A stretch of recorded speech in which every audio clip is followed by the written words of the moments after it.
Hello students, last lecture में हमने interception के बारे में पढ़ा। इंटरसेप्शन क्या है ये हमने समझा है। इसको हम लोग शॉर्ट में ISS भी बोलते हैं।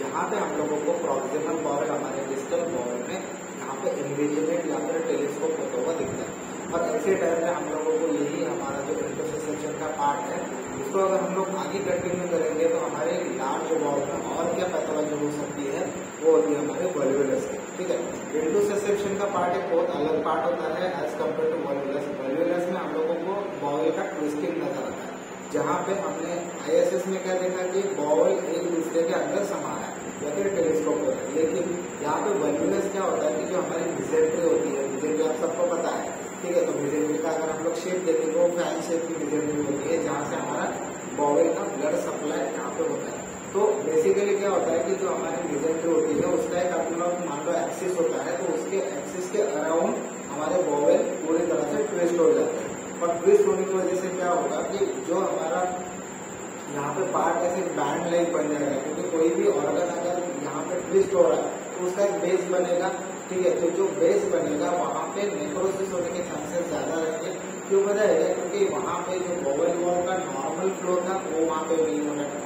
उसके बाद में जो हमारी मिजेंट्री है, अगर बॉबल यहाँ पे ट्विस्ट हो रहा है तो ऑब्वियसली मिजेंट्री भी ट्विस्ट होगी। तो मिजेंट्री अगर ट्विस्ट होगी तो उसमें जो ब्लड सप्लाई यहाँ पर मैनेज है वो पूरी तरह से हैम्पर्ड हो जाएगा। आगे चल के फिर वही तो पैथोलॉजी कंटिन्यू होगी, जो नेक्रोसिस और आगे चल के परफोरेशन होगी।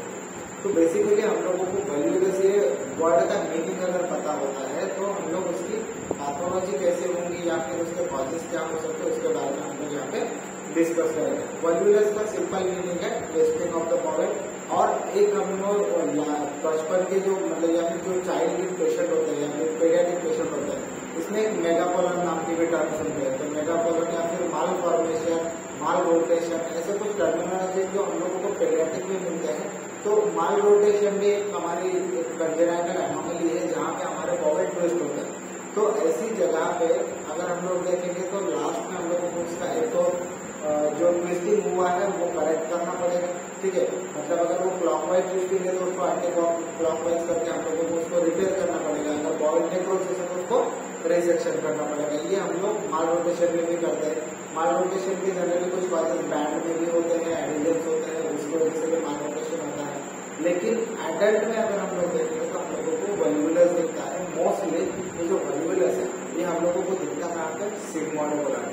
अब सिग्मॉइड कोलन में वॉल्वुलस होने के रीजन बहुत सारे हैं, लेकिन एक रीजन ऐसा है जहाँ पे सिग्मॉइड कोलन में अगर देखेंगे तो जो हमारी मिजेंट्री है उसका लेंथ थोड़ा सा ज्यादा होता है। और इसीलिए और जो हमारा सिग्मॉइड कोलन है मोस्टली क्या होता है कि जितना भी फीकल मैटर है अल्टीमेटली सिग्मॉइड कोलन से यहाँ पे पास हो रहा है। तो जहाँ पे पेशेंट कॉन्स्टिपेटेड है या फिर कोई हाई एल्टीट्यूड की जगह है जहाँ पे हमारा जो कोलन है वो बहुत टाइम तक यहाँ पे रिडंडेंट रहता है या फिर फीकल मैटर से भरा हुआ है।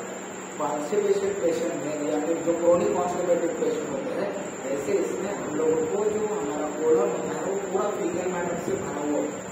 और ऐसे टाइप का जो कोलन का काम बढ़ेगा वो उसकी जो ट्विस्टिंग होने वाली है वो अलॉन्ग द मिजेंट्रिक एक्सिस होती है। मिजेंट्रिक एक्सिस बनता है उसके अलॉन्ग उसकी ट्विस्टिंग होती है। तो मेन रीजन क्या होता है सिग्मॉइड कोलन में?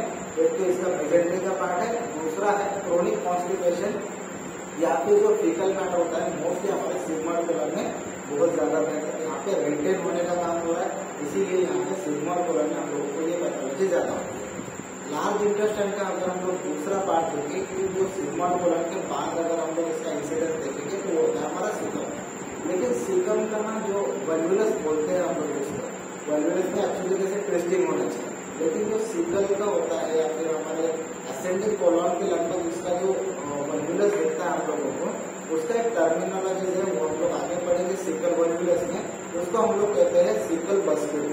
सीकल बस्क्यूल मतलब क्या है? आपने कभी वो ब्रिज देखा होगा, बस्क्यूल टाइप ब्रिज होता है। तो यहाँ पे मान लीजिए हमारा सीकम है, ठीक है, और इसके ऊपर हमारा असेंडिंग कोलन है, बराबर। तो जो असेंडिंग कोलन है इसके ऊपर ये सीकम ऐसे ट्विस्ट होता है। ठीक है, कभी कभी ये फिर से पैथोलॉजी अपने आप रिकरेंस नॉर्मल होगी, ये फिर से वापस यहाँ पे है।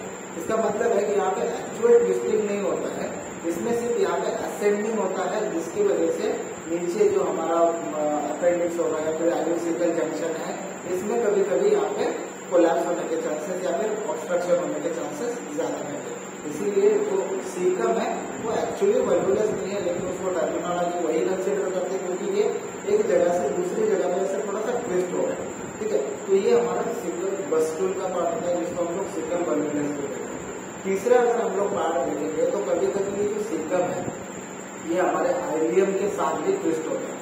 ठीक है, तो एक्चुअली जो हमारा आइलियोसिकल जंक्शन है वो सीकम के लगभग ही है, और सीकम एक ऐसा पार्ट है जो मोस्ट मोबाइल पार्ट है। ठीक है, असेंडिंग कॉलम थोड़ा सा फिक्स्ड पार्ट है। जब ये सीकम है तो सीकम कैसे हो रहा है, वो ऊपर साइड जा रहा है, जिसकी वजह से हम लोग उसको बस्क्यूल कहते हैं। उसी के साथ हमारा आइलियोसिकल जंक्शन भी यहाँ पे ट्विस्ट हो जाएगा, इसलिए उसको कभी कभी हम लोग आइलियोसिकल जंक्शन के साथ ही देखते हैं। तीसरा जो पार्ट होता है हमारा ट्रांसवर्स कॉलम, वो रेयरेस्ट होता है। अगर वल्वुलस देखेंगे तो सबसे ज्यादा हम लोगों को सिग्मॉइड नहीं दिखेगा। सेकंड मोस्ट एंटाइटी है हमारे सीकल बस्क्यूल की, और हमारा थर्ड मोस्ट एंटाइटी है या फिर रेयर एंटाइटी जिसको हम लोग कह सकते हैं वो हमारा ट्रांसवर्स कॉलम है। ठीक है, तो ये तीन जो पार्ट होते हैं वो एक्चुअली हम लोगों को यहाँ पे समझने हैं। पहले स्टार्ट करते हैं हम लोग इसके बेसिक से कि वल्वुलस एक्चुअली क्या है। ठीक है, अगर हम लोग इसका डेफिनेशन देखेंगे, by definition it is a twist or a rotation in the axis of loop of bowel either clockwise or anti clockwise. अब ये जो बाउल है ट्विस्ट कैसे हो सकता है, मान लो ये एक्सिस है, इसके अलावा अगर ये ट्विस्ट हो रहा है तो ये ट्विस्ट कैसे होगा, एक तो क्लॉकवाइज हो सकता है या फिर एंटी क्लॉकवाइज। अगर ये क्लॉकवाइज हो रहा है तो मोस्टली जो क्लॉकवाइज यहाँ पे वल्वुलस होता है या फिर ट्विस्टिंग होता है वो हम लोगों को सीकम में मिलता है, और एंटी क्लॉकवाइज जो हमारा वल्वुलस होता है वो हम लोगों को सिग्मॉइड कॉलम में मिलता है। अब इसको याद रखने के लिए कैसा हम लोग इसको याद रख सकते हैं, सीकल जो होता है, ठीक है, सीकल का कैसा है, पहला आता है वर्ड सी बराबर, और इसका जो वल्वुलस होता है मोस्ट ऑफ द टाइम वो क्लॉकवाइज होता है। ठीक है, तो इसको ऐसे याद रखते हैं, सी से clockwise.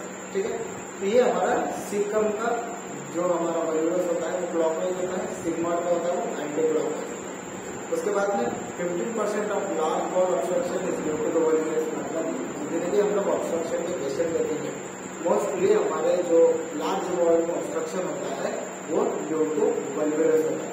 Sigmoid column is the commonest type, anti clockwise इसका यहाँ पे हम लोगों को रोटेशन मिलता है या फिर वल्वुलस मिलता है विच इज द ऑलमोस्ट 65%। ठीक है, इसका मतलब है कि जितने भी ऑब्स्ट्रक्शन यहाँ पे हम लोगों को देखने वाले हैं या फिर वल्वुलस जितने लोगों के लिखेगा उसमें 65% पेशेंट आपको ऐसे मिलेंगे जहाँ पे सिग्मॉइड कॉलम इन्वॉल्व है। ठीक है, पहले देखते हैं हम लोग हमारा सीकल का वल्वुलस। अब सीकल वल्वुलस को हम लोग सीकल बस्क्यूल भी कहते हैं। क्यों कहते हैं, क्योंकि उसका जो रोटेशन होता है या फिर जो ट्विस्टिंग होता है वो कुछ एक्चुअल ट्विस्टिंग ना होते हुए हमारा सिर्फ वहाँ पे एक असेंडिंग पार्ट जैसे या फिर जो हमारा ब्रिज होता है बस्क्यूल जैसा यहाँ पे बनता है, इसलिए इसको हम लोग सीकल बस्क्यूल भी कहते हैं।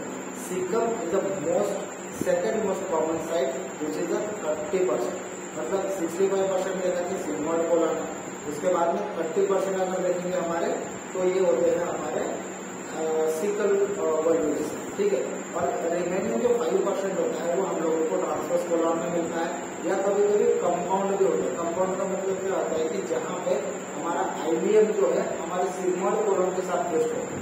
मतलब सिग्मॉइड कॉलम तो यहाँ पे इन्वॉल्व है ही, लेकिन उसके साथ अगर हमारा आइलियम जो टर्मिनल पार्ट होता है हमारे स्मॉल इंटेस्टाइन का वो भी अगर इन्वॉल्व हो रहा है तो उसको हम लोग कहते हैं कंपाउंड वल्वुलस। ठीक है, तो हम लोग आगे पढ़ेंगे यहाँ पे।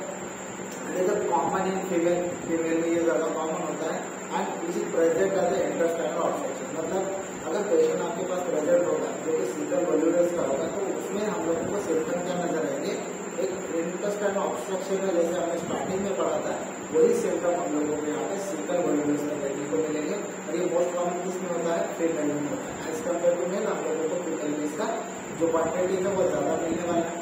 सीकल बस्क्यूल का मतलब होता है कि ब्रिज लाइक स्ट्रक्चर होता है जिसको हम लोग ब्रिज बस्क्यूल कहते हैं। और ये बस्क्यूल मतलब कि हमारा सीकम का जो रोटेशन हो रहा है वो कुछ यहाँ पे हमारे असेंडिंग कॉलम पे जो सीकम यहाँ पे ट्विस्ट होकर ऊपर जाता है, इसलिए इसको हम लोग बस्क्यूल कहते हैं। Caecal bascule is the presence of constituting band across the ascending colon. मतलब यहाँ पे जो हमारा असेंडिंग कॉलम है इसके अराउंड एक बैंड तैयार होता है। ठीक है, ये अगर ये सीकम ऊपर जाएगा तो इसके अराउंड एक बैंड तैयार हो जाएगा जिसको हम लोग कहते हैं सीकल बस्क्यूल। ठीक है, caecum will be mark distant. यहाँ पे जैसे भी ट्विस्टिंग हुआ है, ठीक है, तो जितना भी यहाँ पे मटेरियल कलेक्ट होगा ऑब्वियसली उसकी वजह से यहाँ पे इसका डिस्टेंशन हम लोगों को मिलने वाला है, which is found in the centre of the curve. यहाँ पे जैसे एक चीज है, ये जो हमारा सीकम है वो थोड़ा मोबाइल पार्ट होता है, ठीक है, ये फिक्स पार्ट नहीं, इसलिए क्या होता है कि जो सीकम है अगर ये यहाँ पे ऊपर साइड चला जाएगा हमारे एसेटिक कोलॉन के ऊपर, तो जो डिस्टेंशन हम लोगों को मिलने वाला है वो कहाँ पे मिलता है, हम लोगों को मिड एब्डोमेन, ठीक है, यहाँ पे अम्बिलिकल एरिया में मिलेगा, क्योंकि ये जो पूरा सीकम का पार्ट है ये पूरा यहाँ पे असेंडिंग कोलॉन पे यहाँ पे एक्सटेंड हो रहा है, ठीक है, तो इसीलिए यहाँ पे जितना भी डिस्टेंशन मिलेगा हम लोगों को सेंटर ऑफ द एब्डोमेन में मिलता है। दूसरी चीज क्या है, it is due to the lack of fixation of caecum. ये हमने पहले भी देखा कि जो हमारा फिक्सेशन होता है सीकम का वो बहुत कम होता है, इसलिए सीकम में ये मोस्ट कॉमन होता है या फिर सेकंड मोस्ट कॉमन इसको हम लोग कह सकते हैं। Occasionally it is associated with the mall rotation, जो अपने जो चिल्ड्रंस में या फिर पेडियाट्रिक पेशेंट में हम लोग देखते हैं माल रोटेशन के साथ भी ये प्रेजेंट हो सकता है। Caecal volvulus is the commonest cause of large bowel obstruction in the pregnancy. अब प्रेगनेंसी में यहाँ पे अगर जो ऑब्स्ट्रक्शन के पेशेंट हम लोग देखते हैं उसमें सीकम का यहाँ पे वल्वुलस होना ये मोस्ट कॉमन होता है, ठीक है, तो कभी याद रखना कि अगर प्रेगनेंसी में कोई पेशेंट आपके पास आ रहा है इंट्रास्टेनल ऑब्स्ट्रक्शन की कंप्लेंट लेके, तो उसमें हम लोग पहले सस्पेक्ट कर सकते हैं कि इसमें सीकर वल्वुलस हो सकता है, ठीक है। तो अगर हम लोग एक्सरे करेंगे ऐसे पेशेंट का, तो एक्सरे में हम लोगों को क्या मिलने वाला है, राउंड ग्लास शैडो मिलेगी, कहाँ पे, राइट इलियाक रीजन में, ठीक है, राइट इलियाक रीजन में क्या मिलने वाला है, राउंड ग्लास शैडो।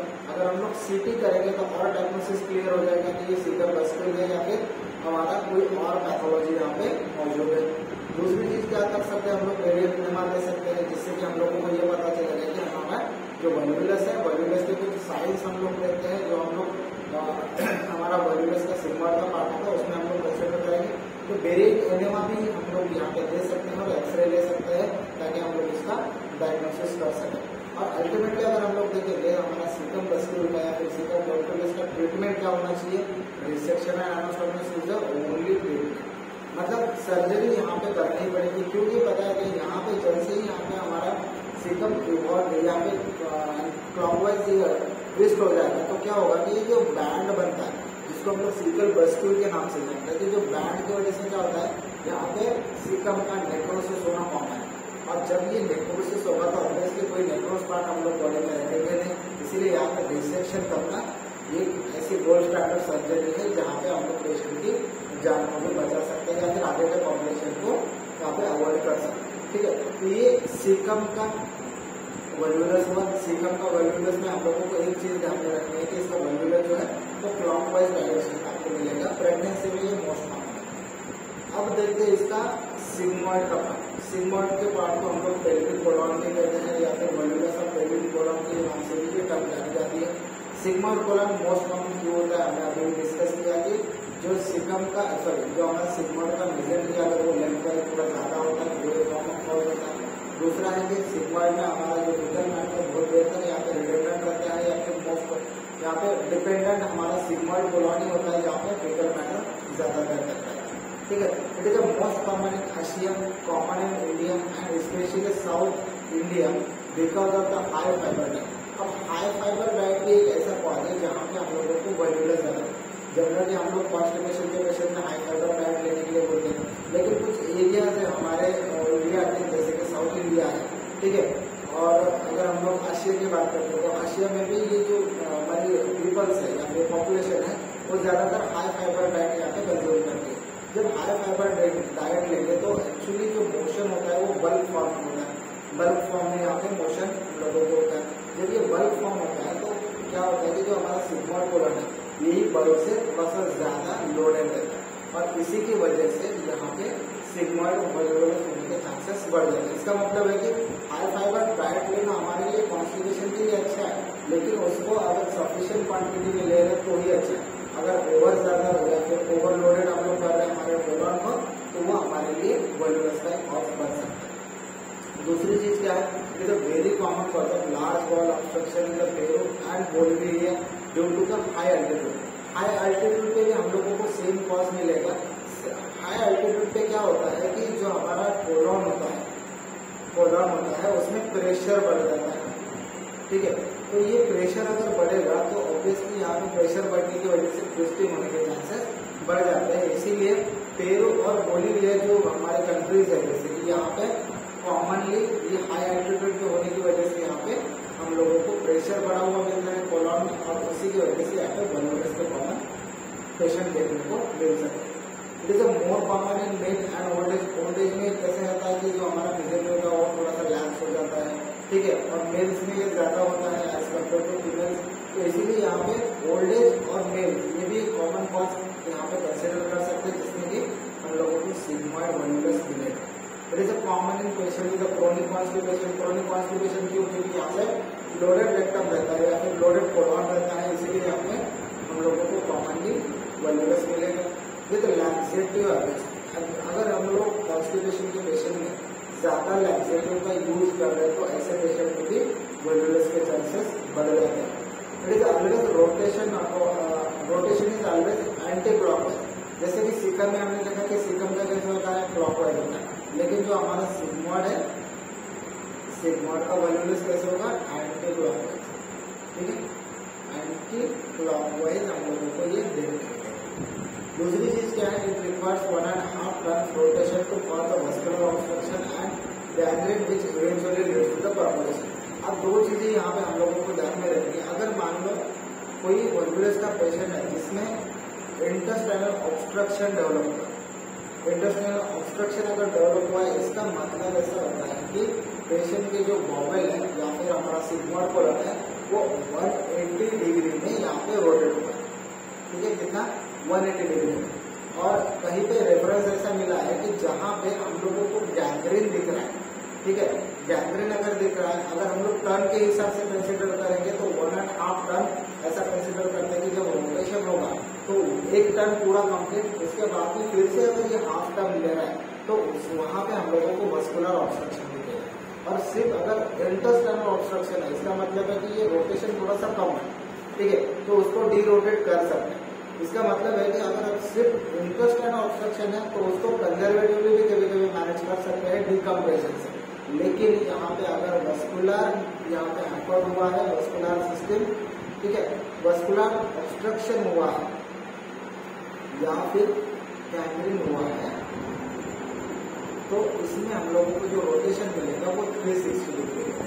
इसका मतलब है कि अगर 360 डिग्री है, इसके ऊपर अगर रोटेशन हो रहा है, इसके ऊपर का मतलब क्या होता है कि ये पूरा रोटेट होकर फिर से अगर वो रोटेट हो रहा है तो वस्कुलर कॉम्प्रोमाइज हो जाएगा, ठीक है। तो जो वेसल्स कॉम्प्रोमाइज हुए उसकी वजह से क्या होता है, तो यहाँ पे ब्लड सप्लाई हैम्पर्ड हो जाएगा और गैंग्रीन हो जाएगा। तो ये चीज ध्यान में रखना कि जब इंटेस्टाइनल ऑब्स्ट्रक्शन प्लेन है, इसका मतलब है उसका रोटेशन कम है। अगर वहाँ पे वस्कुलर कॉम्प्रोमाइज है, वस्कुलर जो हमारा सप्लाई ब्लड सप्लाई वो कॉम्प्रोमाइज है, इसका मतलब उसका रोटेशन 360 डिग्री से भी हमको ज्यादा मिलने वाला है, 1.5 टर्न के रोटेशन के हिसाब से, ठीक है। उसके बाद में अगर देखेंगे पेशेंट में हम लोग को क्या मिलेगा, normal distraction of the colon. Simply यहाँ पे अगर हम लोग देखेंगे तो जो हमारा कोलॉन है ऑब्वियसली ऑलरेडी फीकल मैटर से लोडेड है, उसके बाद में अगर यहाँ पे एयर अकोमोडेट हो जाएगी, फ्लूइड अकोमोडेट हो जाएगा, क्योंकि यहाँ पे इन्फ्लामेशन हो जाएगा। जब हमारा ब्लड सप्लाई कम हो रहा है तो अगर रोटेशन हो रहा है तो जितना भी यहाँ पे हमारा रोटेशन हुआ है वो जो पार्ट है तो पूरा यहाँ पे डिस्टेंड हो जाएगा। तो इसलिए हम लोगों को क्या मिलेगा, enormous distension of the colon. Sometimes ileum comes to the root of the sigmoid colon. जैसे मैंने बताया कि जो कंपाउंड होता है, कंपाउंड का मतलब है कि एक चीज यहाँ पे ऐड हो जाता है। Sometimes ileum will come to the root of the sigmoid colon and encircle causing compound volvulus. मतलब हमारा सिग्मॉइड कोलॉन तो रोटेट हो रहा है, लेकिन उसके साथ साथ हमारा आइडियम भी यहाँ पे इन्वॉल्व होता है, तब जाके हम लोग उसको कहते हैं compound volvulus, which is in which case knotted small bowel also become gangrenous।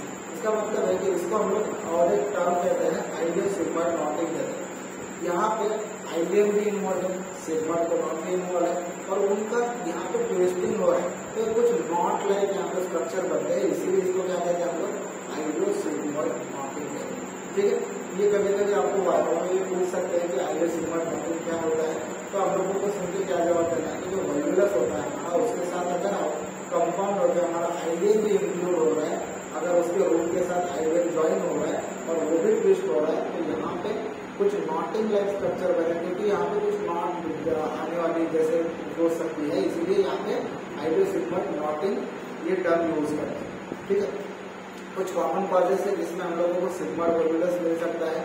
ऑगिल्वी syndrome, यहाँ पे अगर हम लोग देखें तो ऑगिल्वी सिंड्रोम में हम लोगों को सूडो ऑब्स्ट्रक्शन मिलता है। ठीक है, सूडो ऑब्स्ट्रक्शन मिलता है, और ये सूडो ऑब्स्ट्रक्शन क्या हो सकता है, वॉल्वुलस का कॉज बन सकता है। मेंटली रिटार्डेड इंडिविजुअल जो होते हैं जिसमें कि मोशन प्रॉपर नहीं होंगे, ठीक है, जो पेशेंट ऐसे है कि जो मेंटली रिटार्डेड है उसमें बहुत ऑलरेडी डिस्टर्ब होते हैं, कभी वो मोशन कर देते हैं, कभी मोशन का उनको पता नहीं चलता। तो ऐसे टाइम पे क्या होगा कि जो लोडेड हमारे कोलॉन रहते हैं, ठीक है, लोडेड कोलॉन ये इसका वॉल्वुलस का कॉज बन सकते हैं, इसलिए मेंटल रिटार्डेशन में ये कॉज वॉल्वुलस का हो सकता है। छगास डिसीज अगर ये हमारा एक्चुअली छगास डिसीज बहुत बड़ी टाइम है जिसमें कि बहुत सारे सिम्टम हम लोगों को मिलते हैं, उसमें अगर इंटेस्टाइन इन्वॉल्व होंगे, ठीक है, छगास डिसीज में अगर इंटेस्टाइन्स यहाँ पे इन्वॉल्व होंगे तो हम लोगों को वॉल्वुलस मिल सकता है। ठीक है, इसका मतलब है कि थर्ड क्या कॉज हो सकता है, छगास डिसीज। उसके बाद में हाइपोथायराइडिज्म। हाइपोथायराइडिज्म ये नॉर्मल हाइपोथायराइडिज्म में नहीं मिलेगा, जो सीवियर हाइपोथायराइडिज्म के पेशेंट होते हैं। सीवियर हाइपोथायराइडिज्म मतलब क्या होगा, जहाँ पे मैक्सोडिमा क्राइसिस हो सकता है। ठीक है, सॉरी, मैक्सोडिमा क्राइसिस। ठीक है, आपने अगर ये टर्म सुनी, मैक्सोडिमा मतलब सीवियर हाइपोथायराइडिज्म होता है, ऐसे पेशेंट में हम लोगों को वॉल्वुलस के चांसेस ज्यादा है। ठीक है, नॉर्मल हाइपोथायराइड मतलब अगर माइल्ड हाइपोथायराइडिज्म तो हम लोगों को यहाँ पे वॉल्वुलस नहीं मिलेगा, लेकिन जो सीवियर होंगे, जो क्राइसिस में आने वाले, तो ऐसे टाइप के वॉल्वुलस के चांसेस ज्यादा होते हैं, क्योंकि हाइपोटेंशन होता है, हाइपोग्लाइसीमिया होता है, मोटार नर्व मतलब मोटार नर्व का जो काम होता है वो थोड़ा सा यहाँ पे कम हो जाता है, इसीलिए हाइपोथायराइडिज्म में वॉल्वुलस होने के चांसेस ज्यादा होते हैं। एंटीकोलिनर्जिक जितने भी ड्रग्स हम लोग यूज कर रहे हैं, तो उसमें क्या होता है कि जो हमारे वोवेल की मूवमेंट है वो थोड़ी सी कम हो जाने की वजह से यहाँ पे एंटीकोलिनर्जिक ड्रग में भी हम लोगों को इसके साइड इफेक्ट में ज्यादातर वॉल्वुलस के चांसेस मिलते हैं। ठीक है, मल्टीपल स्क्लेरोसिस एक इम्यूनोलॉजिकल डिसऑर्डर है, जहाँ पे हमारे जो मोटार न्यूरॉन्स है उसमें डिफेक्ट आके ये जो पैथोलॉजी है वो वॉल्वुलस क्रिएट कर सकती है, इसलिए मल्टीपल स्क्लेरोसिस में जो ओकेजनली हम लोगों को वॉल्वुलस मिल सकता है। स्क्लेरोडर्मा स्किन डिसीज है, जहाँ पे स्किन का हार्डनिंग होता है, थिकनिंग होता है, ऐसे टाइम पे भी हम लोगों को ये जो पूरे डिसीजेज जो मैं बता रहा हूँ, पार्किंसन डिसीज है, पार्किंसन डिसीज में भी यहाँ पे हमारे जो नर्व रूट है वो पूरी तरह से यहाँ पे डैमेज हो जाते हैं, जिसकी वजह से हमारा जो डोपामाइन है वो कम हो जाता है हमारे बॉडी में। तो डोपामाइन कम होने की वजह से यहाँ पे पार्किंसन के सिम्टम दिखते हैं, जहाँ पे हम लोग को हाइपोकाइनेसिया मतलब जो मूवमेंट्स होती है वो थोड़ी सी स्लो हो जाती है। तो ऐसे टाइम पे भी हम लोगों को वॉल्वुलस अगर ये पार्किंसन डिसीज अगर ये ज्यादा होता है, मतलब इसके सिम्टम्स अगर बढ़ जाते हैं, एग्रेसिव होते हैं, तो हम लोगों को वॉल्वुलस भी यहाँ पे मिल सकता है, क्योंकि इसमें मूवमेंट्स ऑलमोस्ट पूरे कम हो जाते हैं। तो हमने कुछ कॉमन कॉजेज जैसे देखिए, जैसे कि ऑगिल्वी सिंड्रोम है, उसके बाद में मेंटली रिटार्डेड इंडिविजुअल्स है, छगास डिसीज है, हाइपोथायराइडिज्म है, जिसमें कि सीवियर कंडीशन में हम लोगों को पेशेंट मिलता है, एंटीकोलिनर्जिक ड्रग्स है, मल्टीपल स्क्लेरोसिस है, स्क्लेरोडर्मा है, पार्किंसनिज्म है। तो कुछ ऐसे कॉमन कॉजेज है जहाँ पे हम लोगों को पेशेंट में कॉन्स्टिपेशन बोलो या फिर मूवमेंट कम होती है, ऐसे टाइप के हम लोगों को वॉल्वुलस के चांसेस ज्यादा देखने को मिलते हैं। ये कुछ कॉमन कॉजेज हम लोगों को याद रखना है। ठीक है, अगर हम लोग इसके टाइप्स देखेंगे, एक्यूट और क्रोनिक टाइप या फिर रिकरेंट टाइप होते हैं। एक्यूट टाइप में पेशेंट आपके पास एक्यूट कंडीशन में आएगा, एब्डोमिनल पेन होगा, वोमिटिंग हो जाएगी, सीवियर एब्डोमिनल डिस्टेंशन होगा, तो ऐसे टाइम में हम लोगों को ये एक्यूट कंडीशन माननी है। लेकिन अगर किसी पेशेंट में वॉल्वुलस हुआ है, उसके बाद में फिर से कंजर्वेटिव ट्रीटमेंट लेके वो यहाँ पे पेशेंट का ट्रीटमेंट हो चुका है, लेकिन अगर फिर से ये वापस आ रहा है, इसको हम लोग कहते हैं रिकरेंट वॉल्वुलस। ठीक है, तो सॉरी, वॉल्वुलस में हम लोगों को दोनों पेशेंट मिल सकते हैं, एक्यूट भी मिल सकता है और रिकरेंट भी मिल सकता है। क्लिनिकल फीचर्स में अब हम लोग देखेंगे तो सुपर कोलॉन के वॉल्वुलस में हम लोगों को क्या क्या देखने को मिलेगा। पहला सिम्टम होगा पेनिन एब्डोमेन। जनरली क्या होता है कि इनिशियली ये लेफ्ट साइड में होता है और इवेंचुअली ऑल होगा, क्योंकि जैसे जैसे डिस्टिंक्शन बढ़ेगा पेन यहाँ पे ज्यादा बढ़ेगा। तो इसीलिए पहला स्टार्ट कहाँ पे होगा, ये लेफ्ट साइड पे होगा और धीरे धीरे करके ये पूरे एब्डोमेन में फैल जाएगा। एब्सोल्यूट कॉन्स्टिपेशन का मतलब होता है कि यहाँ पे ना फीकल मैटर बाहर आ रहा है, ना एयर बाहर आ रहा है। ठीक है। तो फ्लैटस भी पास नहीं हो रहे और यहाँ पे मोशन भी नहीं हो रहा है, तो ऐसे टाइम पे हम लोग इसको कहते हैं एब्सोल्यूट कॉन्स्टिपेशन, या इसको हम लोग दूसरी टर्म यूज करते हैं ऑब्स्टिपेशन। ठीक है, तो ये हम लोगों को मिलने वाला है। पहला सिम्टम देखा हमने पेनिन एब्डोमेन, जो कि लेफ्ट साइड पे स्टार्ट हो रहा है और ऑल ओवर एब्डोमेन की यहाँ पे अवेलेबल हो रहा है। इसके बाद में दूसरा सिम्टम है हम लोगों को एब्सोल्यूट कॉन्स्टिपेशन या फिर ऑब्स्टिपेशन मिलेगा, enormous distension of the abdomen, क्योंकि जो हमारा सिग्मोइड को लगा ये डिस्टेंस होने लगेगा तो पूरा एक टायर टाइप एब्डोमेन बनता है। मतलब अगर हम लोग हाथ लगा के देखेंगे तो कुछ टायर की फीलिंग आती है, हम लोगों को पूरा एब्डोमेन टेम्पेनिक हो जाता है। तो ऐसे टाइप में हम लोगों को एनॉर्मस डिस्टेंशन मिलता है, starting from the left iliac fossa extend to the whole abdomen. मतलब ये डिस्टेंशन होगा कहाँ से स्टार्ट होगा, हमारे लेफ्ट इलियक फोसा से स्टार्ट होगा और पूरे ऑल ओवर एब्डोमेन में ये डिस्टेंशन फैल करेगा, जैसे कि आपको पेट में होगा। ठीक है, late vomiting and eventually dehydration. Vomiting होगी तो ऑब्वियसली यहाँ पे डिहाइड्रेशन होना यहाँ पे होगा। दूसरी चीज के फीचर्स ऑफ पेरिटोनिटिस, अगर ये यहाँ पे गैंग्रेनस बॉल बनता है और यहाँ पे ये हमारा जो बॉल परफोरेट होगा तो ऑब्वियसली पेरिटोनिटिस की कंडीशन डेवलप हो जाएगी। Hiccup and retching it can occurs. दूसरा tyre like feel of abdomen, this is a diagnostic. जब हम लोगों को इतना डिस्टेंशन मिल रहा है तो इसको हम लोग एक टायर लाइक एब्डोमेन बोल सकते हैं। अगर आप हाथ लगा के पेशेंट को देखोगे तो हमारा सिग्नल पूरा यहाँ पे फील होता है। ठीक है, और वो पूरा इतना डिस्टेंडेड लगता है कि जैसे कि आपके हाथ में कोई टायर घुमा है, तो इसलिए इसको हम लोग क्या कहते हैं टायर लाइक एब्डोमेन हम लोगों को मिलने वाला है। और टायर लाइक एब्डोमेन का दूसरा भी एक ऐसा कंसर्न है कि जो डिस्टेंशन होगा वो पूरी तरह से आपका कड़ा होता है। ठीक है, टेंडरनेस होती है और ये हार्ड लाइक फील होता है, तो इसलिए इसको भी टायर लाइक एब्डोमेन यहाँ पे कहने के चांसेस है। ठीक है, इन्वेस्टिगेशन में हम लोगों को क्या क्या करना है, पहले तो प्लेन एक्सरे करेंगे, यहाँ पे भी हम लोगों को डायग्नोसिस हो सकता है। 70-20% ऑब्स्ट्रक्शन के सिम्टम हम लोगों को देखने वाले हैं, तो ये भी डायग्नोस्टिक हो सकता है प्लेन एक्सरे से। दूसरा अगर हम लोग देखेंगे तो यहाँ पे हम लोगों को क्या दिख सकता है ओमेगा साइन। ओमेगा साइन क्यों देखेंगे, मान लीजिए हमारा एक्सिस है और इसके अराउंड पूरा ये वॉल्यूलस बनता है।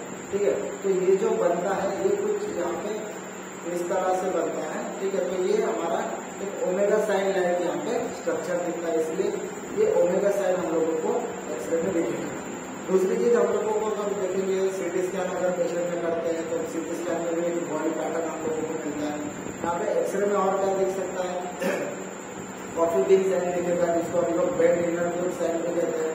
जैसे कि हमारी कॉफी होती है, ठीक है, कॉफी का बीन अगर आपने देखा होगा तो उसके जैसा साइन हम लोगों को यहाँ पे दिख सकता है, जिसको हम लोग कॉफी बीन साइन कहते हैं। इसका मतलब है कि ओमेगा साइन और कॉफी बीन साइन ये अगर आपको पूछते हैं किसमें दिखेगा तो वो वॉल्यूलस, और वॉल्यूलस में भी स्पेशली हम लोग सिग्मा वॉल्यूलस कैसे करते हैं। पंद्रह श्रेणी में अगर हम लोग देखेंगे तो बर्डिक साइन देखेंगे, क्योंकि यहाँ पे ऑब्स्ट्रक्शन है तो ये बर्डिक साइन यहाँ पे दिखेगा। दूसरी चीज हम लोग अगर सीटी स्कैन करते हैं, जैसे कोई डिफिकल्टी कैसे हम लोगों को डायग्नोसिस नहीं हो रहा है तो ऐसे टाइम पे हम लोग क्या कहेंगे सीटी स्कैन करेंगे। तो सीटी स्कैन में हम लोगों को एक वॉल पैटर्न दिखता है। वॉल का मतलब कैसा है, कुछ ऐसे राउंड राउंड शेप हम लोगों को दिखेंगे।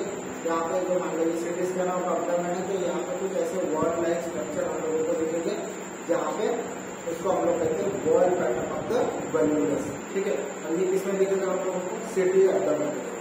ठीक है, ब्लड में कुछ इन्वेस्टिगेशन करना है, इवेल्युएट करना है, रेनल फंक्शन देखना है, इलेक्ट्रोलाइट्स देखना है।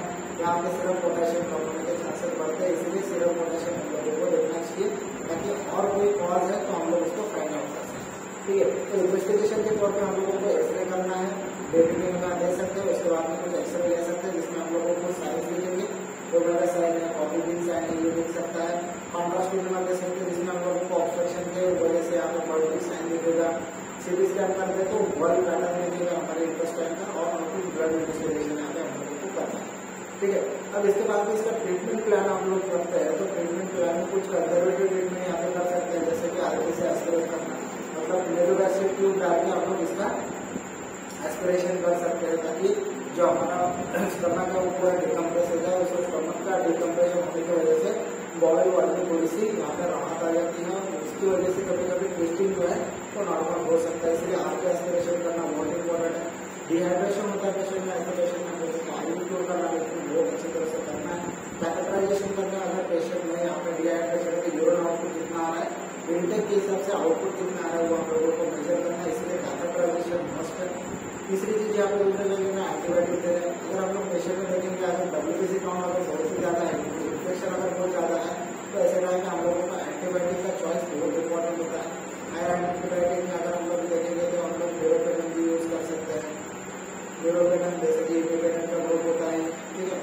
1 ग्राम में यूज कर सकते हैं। अगर पेशेंट में रीनल कोई इम्पेयरमेंट नहीं हुआ तो 1 ग्राम TDS भी हम लोग उसको यूज कर सकते हैं। अगर रीनल इम्पेयरमेंट है तो 500 मिलीग्राम TDS यहाँ पे यूज कर सकते हैं एज अ रीनल डोज। ठीक है, अगर मेलोपेनम पे नहीं सेटल होता है तो और कुछ हम लोग कोलिस्टिक जैसे एंटीबायोटिक भी यहाँ पे यूज कर सकते हैं अगर पेशेंट के सिम्टम ज्यादा है। ठीक है, अब यहाँ पे दूसरा एक ऑप्शन ऐसा होता है कि ये जो वल्वुलस हुआ है, अगर आपको वल्वुलस देखना है तो जो हमारे SRB में मतलब शिवराम भट्ट जी की किताब में यहाँ पे कुछ वल्वुलस के पिक्चर्स दिए हैं कुछ इस तरह से। ये देखिए पूरा हमारा सिग्मॉइड है। ठीक है, तो पूरा सिग्मॉइड वल्वुलस है। अगर हम लोग क्लिनिकली देखेंगे तो एब्डोमेन से दिख रही है पूरा डिस्टेंडेड है। ठीक है, ये एक्सरे है, ये पूरा डिस्टेंडेड है। यहाँ पे आपको दिखेगा ये कॉफी बीन्स है। ठीक है, ये जो है this is a coffee beans है। ठीक है, हम लोगों को कुछ इस तरह से यहाँ पे दिखेगा और ये पूरा डिस्टेंडेड एब्डोमेन है। यहाँ पे ये हम लोगों को दिख रहा है ये पूरा ब्लैकिश है, इसका मतलब ये नेक्रोसिस हो गया है। अब ये नेक्रोसिस अगर हुआ है तो हम लोगों को क्या करना पड़ेगा, ऑब्वियसली ये पूरा पार्ट निकाल देना पड़ेगा, जिसको हम लोग रिसेक्शन कहते हैं। और जब ये रिसेक्ट कर लेंगे तो उसके बाद में हम लोगों को टेम्पररी यहाँ पे कोलोस्टॉमी करनी पड़ती है, तो यहाँ पे ये स्टोमा बाहर करते हैं। ठीक है, और रेक्टम हम लोग उसको वहाँ पे क्लोज कर देते हैं और आगे चल के ये रेक्टम हम लोग फिर से क्लोज करेंगे सेकेंड टाइम। ठीक है, उसको हम लोग हार्ट्समैन ऑपरेशन कहते हैं। अगर पहले देखेंगे यहाँ पे पहले कंजर्वेटिव कैसे मैनेज कर सकते हैं। कंजर्वेटिव मैनेजमेंट के हम लोग को फ्लेटस ट्यूब लेनी है। फ्लेटस ट्यूब को हम लोगों को हमारे एनल रीजन से यहाँ पे इंसर्ट करना है और ये ट्यूब से कुछ एयर जैसे बाहर आएगी तो यहाँ पे जितना भी कंप्रेशन हुआ है पूरा जो बॉडी में एयर फंसी है वो पूरी बाहर निकलने के चांसेस है, जिसकी वजह से डीकम्प्रेशन होगा। अब जब डीकम्प्रेशन होगा तो डीकम्प्रेशन की वजह से जो भी वल्वुलर का ट्विस्टिंग हुआ है तो नॉर्मल होने के चांसेस बढ़ जाते हैं। तो दूसरी चीज क्या कर सकते हैं, इसमें हम लोग सिग्मोइडोस्कोप भी यूज कर सकते हैं। सिग्मोइडोस्कोप फ्लेक्सिबल सिग्मोइडोस्कोप यूज कर सकते हैं हम लोग रिजिड की जगह पे। तो सिग्मोइडोस्कोप की वजह से भी हम लोगों को वही मोटिव मिलेगा कि एयर पूरी बाहर आ जाएगी, जितना फ्लूइड कलेक्ट हुआ वो बाहर आ जाएगा। तो क्या होगा कि जो पूरा डिकम्प्रेशन होगा उसकी वजह से जो ट्विस्टिंग हुआ है वो यहाँ पे नॉर्मल होने के चांसेस होते हैं। लेकिन जब फ्लेटस ट्यूब हम लोग यहाँ पे पास करेंगे तो फ्लेटस ट्यूब हम लोगों को इंस्टेंटली नहीं निकालनी है। 1 से 2 दिन के लिए हम लोग यहाँ पे उसको फ्लेटस ट्यूब को थाई के साथ यहाँ पे अटैच करके रख सकते हैं। ठीक है, तभी जाके हम लोग इसका एक ऐसा ऑब्जर्वेशन देख सकते हैं कि 1 से 2 दिन के लिए अगर डिकम्प्रेशन तो नॉर्मल हो रहा है और फिर बाद में हम लोग इन्वेस्टिगेट करके पता कर सकते हैं कि ये नॉर्मल हुआ है नहीं हुआ। अगर नहीं हुआ तो अल्टीमेटली हम लोगों को यहाँ पे फिक्सेशन या फिर पेक्सी भी कर देगा। कभी हम लोग जो हमारा सिग्मॉइड कोलन है उसको यहाँ पे फिक्स कर देते हैं हम लोग पोस्टीरियर एब्डोमिनल वॉल के साथ, ताकि वो फिर से वापस रोटेट ना हो। या फिर अगर ये नहीं हो रहा है तो हम लोग उसको रिसेट कर देते हैं अगर वहाँ पे नेक्रोसिस हो रहा है। ठीक है, सिग्मोइडोपेक्सी कर सकते हैं। सिग्मोइडोपेक्सी में हम लोग को सिग्मॉइड कोलन यहाँ पे पोस्टीरियर एब्डोमिनल वॉल पे फिक्स करना है सूचर्स लेके, और यही हमारी ट्रीटमेंट हो सकती है जो थोड़ा सा मिनिमल इन्वेजिव इसको हम लोग कह सकते हैं। लेकिन अगर हम लोग देखेंगे तो कभी कभी क्या होता है कि जो हमारा बॉवेल है वो पूरी तरह से नेक्रोसिस होता है, तो इसलिए हम लोगों को कुछ 2 ऑपरेशन के टाइप्स दिए हैं, पॉल मिक्रिस और यहाँ पे दूसरा है हार्टमैन ऑपरेशन। ठीक है, यहाँ पे हम लोगों को जो हार्टमैन ऑपरेशन है वो कॉमनली हम लोग प्रेफर करते हैं। यहाँ पे हार्टमैन ऑपरेशन में क्या करते हैं कि जनरली जितना पार्ट यहाँ पे खराब हो चुका है, नेक्रोस हो चुका है, वो पूरी तरह से रिसेट कर देंगे, रेक्टम को कुछ देर के लिए क्लोज करेंगे और उसके बाद में हम लोग यहाँ पे स्टोमा बना के जितना भी हमारा प्रोडक्ट का फीकल मैटर को बाहर से यहाँ पे एक्सक्रीट कर लेंगे। ठीक है, तो यहाँ पे जो इमेजेस दी है वो पूरी हमारे हार्टमैन ऑपरेशन की है। इसका मतलब है पेशेंट आपके पास आया एब्डोमिनल डिस्ट्रैक्शन लेके, यहाँ पे हम लोगों को ये कॉफी बीन साइन दिखा, जब पता चला कि ये वल्वुलस है, सिग्मॉइड वल्वुलस का पेशेंट हम लोगों को दिखा। जैसे पेशेंट को हमने टेबल पे लिया ऑपरेट के लिए, ये पूरा नेक्रोसिस हुआ पार्ट दिखा, जैसे नेक्रोसिस हुआ पार्ट दिखा उसको पूरा हटा दिए और उसके बाद में ये लैप्रोटॉमी करके हमारा ये जो स्टोमा है हमने कोलोस्कोपी करके इसका बाहर निकाल दिया। जो भी फीकल मैटर निकलेगा अब यहाँ से निकलेगा और ये पूरा एब्डोमेन हमने क्लोज कर दिया और रेक्टम तब तक के लिए यहाँ पे क्लोज कर दिया। ठीक है, तो ये इसको हम लोग कहते हैं हार्टमैन ऑपरेशन। और ये अंडर GA करेंगे हम लोग, क्योंकि हम लोगों को मसल का रिलैक्सेशन चाहिए, तो ये टोटल प्रोसीजर हम लोग अंडर GA कर सकते हैं। कभी कभी स्पाइनल में भी इसको प्रिफर कर सकते हैं, लेकिन स्पाइनल से अच्छा हम लोगों को GA में कंफर्टेबल है। तो इसीलिए ये जो हार्टमैन ऑपरेशन होगा ये हमारे वल्वुलस का एक चॉइस ऑफ ऑपरेशन है जिसमें हम लोग प्रिफर कर सकते हैं। ठीक है। तो यहाँ पे हमारा जो डायनामिक ऑब्स्ट्रक्शन का पार्ट है, इंडोस्टर्नल ऑब्स्ट्रक्शन का पार्ट वो पूरा खत्म होता है। अडायनामिक